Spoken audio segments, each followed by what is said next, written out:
Ready, start. The presence at this conference of so many distinguished delegates from different parts of the world is a good indication that the causes of peace, human freedom, and dignity are issues which have aroused the conscience of the human race. Full stop. India has been a pioneer in the international campaign against illegal racist regimes in southern Africa. Full stop. We have also identified ourselves completely with the legitimate aspirations and aims of the nationalist movements struggling against apartheid, racism, and neocolonialism. Full stop. Our support for liberation movements has also been unqualified. Full stop. It is therefore in the fitness of thing that this conference should have chosen to meet in India, and that also in the international anti-apartheid year. Full stop. Your deliberations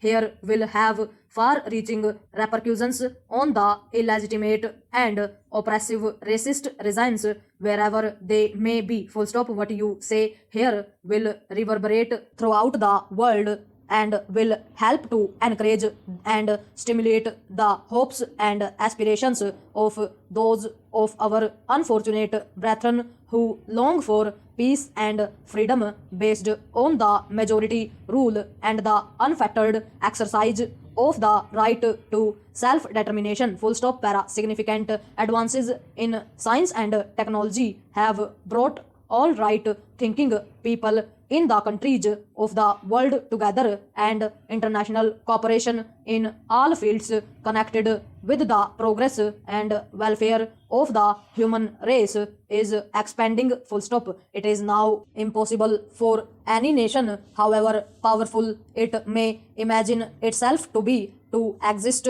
if it chooses to isolate itself from the mainstream of international committee. Full stop. It is our fervent hope in India, and I am sure this conference will fully endorse this view, that efforts to bring about a just and peaceful settlement in Namibia and Zimbabwe will succeed. Full stop. The United Nations organization, which represents the conscience of the world, has a very important role in shaping the destiny of the people here and bringing peace and harmony to this troubled area. Full stop. India's association with the hardships and tensions of life for the minorities in southern Africa is long and close. Full stop. Our association with our oppressed brethren in southern Africa goes back to those days when Mahatma Gandhi, the father of our nation, lived and worked in South Africa. Full stop. The increasing awareness of the evils of apartheid and of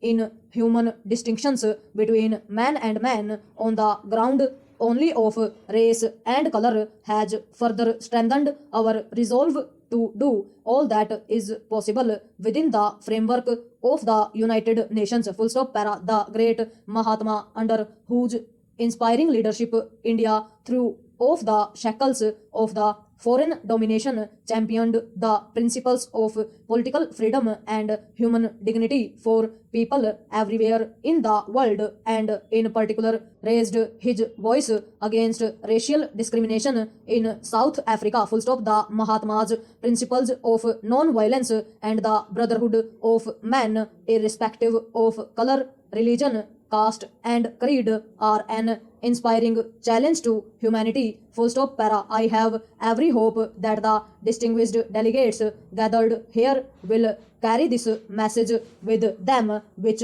embodies in it an abiding hope for mankind in a world full of man-made tensions, made more dangerous by the furious arms race and the feverish stockpiling of weapons of destruction. Full stop. The principles of non-violence and tolerance preached by the great Mahatma are a sure balm for the alleviation of anguish and suffering created by the pursuit of such disastrous policies. Full stop. Para. India has not only condemned apartheid as a crime against humanity, but as a potential threat to world peace and international harmony. Full stop. We in India welcome the prospect of early independence for both Namibia and Zimbabwe, and we have every hope that given the opportunity for self determination, the people there will prosper and contribute to the international peace and harmony. Full stop. The consequences of violence in a tension ridden area like this already vary of injustice, intolerance, and bloodshed could be disastrous. Full stop. The minority regimes in these countries may yet discam the writing on the wall and by wise statesmanship recognize the realities of the situation and ensure that the legitimate demands of Africans in Southern Africa are met not only in the letter but in the spirit as well. Full stop. Unless this is done with mutual trust and sincerity of purpose, the minority regimes will ultimately be driven by the force of circumstances and the world opinion to see the folly of their own short-sightedness. Full stop. The people who were hitherto under colonial domination are now awake, and the resurgent nationalist forces are on the march towards progress and prosperity with a new and growing vitality. Full stop. The various international forums where these newly developing countries have stated their case with earnestness have won the admiration of the world at large. Full stop. There is a limit to human patience, and circumstances are such that unless considerable progress is made on the socio-economic front in these potentially explosive areas, the future of mankind will be bleak indeed. Full stop. With the technological advances which have been made and which have brought the people of the world closer to each other, it is no longer possible for the world to exist on the basis of the haves and have not at present. Full stop. Overall.